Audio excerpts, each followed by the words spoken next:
लेकिन मैं जरा इसको लेकर अब मैं इसके दूसरे पहलू पर डॉक्टर हर्षल साल्वे जी के पास जाना चाहता हूं। मैं आपके पास आऊंगा कुलदीप जी। डॉक्टर हर्षल, ये तो हो गया कि इसमें क्या कहां सियासत चल रही है, क्या है क्या नहीं है, लेकिन दूसरा मैं ये समझना चाहता हूं कि अगर अंडर रिपोर्टिंग होती है तो वैज्ञानिक रूप से वो कहां पर घातक है, उसका नुकसान कहां होगा? अगर सही आंकड़े सामने नहीं आते हैं तो स्ट्रैटेजी बनाने में वायरस के खिलाफ कहां पर और कितनी प्रॉब्लम आएगी?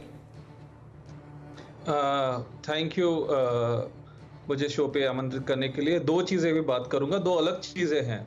एक चीज़ है सीरो सर्वे इन्फेक्शन कितना है, जो आपने सही तरीके से बताया है कि इन्फेक्शन 20 to 30% ज़्यादा होता है रिपोर्टेड नंबर से, और कोई भी देश उसको बिकॉज हम इतने तरह सबको टेस्ट नहीं कर सकते हैं, तो उसको 20 to 30% ज़्यादा केसेस हम मानते हैं। वही होता है, इसकी वजह से ही आप देखेंगे पीक, आपके केसेस पीक कर गए और नीचे आ गया, बिकॉज इन्फेक्शन उस तरह से फैल गया है। दूसरी बात आपने की डेथ्स की बात की। ऐसा नहीं कि Covid mortality reporting, deaths report करने में दिक्कत है, अंडर रिपोर्टिंग है। हमारे देश में डेथ रिपोर्टिंग वैसे ही दिक्कत है। 15 से 20% डेथ्स की रिपोर्ट ही नहीं होती है, चाहे कोविड रहे चाहे ना कोविड रहे। तो एक सिस्टमिक इशू है, ग्लोबल इशू है। एज फार एज हमारा देश की अगर बात करें तो सारे स्टेट्स का इशू है। कम से ज्यादा प्रमाण में अंडर रिपोर्टिंग सारे डेथ्स का होता है, और कोविड इसमें अपवाद नहीं है। लेकिन तीसरी बात से मैं आपसे सहमत नहीं हूं, जैसा कि आपने कहा कि अगर इन्फेक्शन ज्यादा है तो डेथ्स भी ज्यादा होगी। उसका प्रमाण होता है। दो चीजों में आपसे एपिडेमोलॉजिकल पॉइंट ऑफ व्यू से बात करूंगा।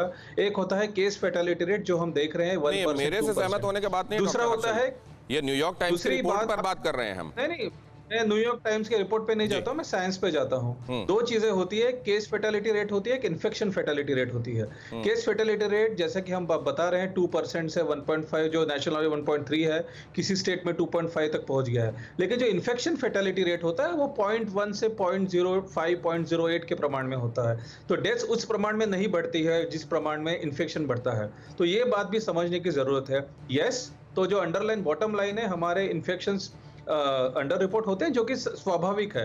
तो उसका सोल्यूशन ये है कि अगले महीने में फर्स्ट वीक ऑफ जून और 15 जून से हमें एक सीरो सर्वे करना चाहिए नेशनल लेवल पे, डिस्ट्रिक्ट लेवल एस्टिमेट, जिससे हमें पता चले कि किस लेवल का हमें इन्फेक्शन फैला हुआ है। नहीं, लेकिन डॉक्टर हर्षल, इससे एक और सवाल उठता है, एक और सवाल उठता है। डॉक्टर हर्षल, मैं आपके पास लौटता हूं। डॉक्टर श्याम, अगर ये सीरो सर्वे हम कराते हैं तो एक तो ये एंटीबॉडी कितने दिनों तक टिक रही है इसका कोई पता नहीं, तो पहले जो इन्फेक्टेड हुआ होगा उसका सही पता चल जाएगा क्या? दूसरा, सीरो सर्वे जब हो रहा है उस समय आप एक पॉपुलेशन का सैंपल चुनते हैं, पॉपुलेशन तो पूरी नहीं चुनते हैं, और इसमें एरर की गुंजाइश रहेगी क्योंकि जितने लोग इन्फेक्ट हुए हैं बहुत ज्यादा हो सकते हैं सैंपल के। दूसरे, ये कॉन्टिन्यूअस प्रोसेस है, मतलब जब आप सर्वे कर रहे हैं तब भी इन्फेक्शन चल रहा है, तो क्या सही स्थिति का अंदाजा लगता है इससे? पहला सवाल तो ये है कि आप जो एंटीबॉडीज हैं वो कब तक रहती हैं। तो जब किसी को इन्फेक्शन होती है तो अमूमन 3 से 4 महीने तो यूजुअली 50%, 60% लोगों में वो एंटीबॉडीज रहती हैं। इस प्रकार का एक सिलेक्शन होना चाहिए, उसमें बड़े, बूढ़े, बच्चे, हर तरह के लोगों को शामिल होना चाहिए। एक रिक्वेस्ट मैं करता हूं, बीच में आपकी आवाज डिप कर जा रही है, आ नहीं रही है। मुझे लगता है जो कनेक्टर है आपके फोन के साथ आपका, उसको आप एक बार फिर से अनप्लग करके दोबारा लगाइए, शायद वो सॉकेट का प्रॉब्लम है। मैं आपके पास लौटता हूं सर। फिक्र आपकी, सोमवार से शुक्रवार रात 9 बजे सिर्फ TV9 भारतवर्ष पर।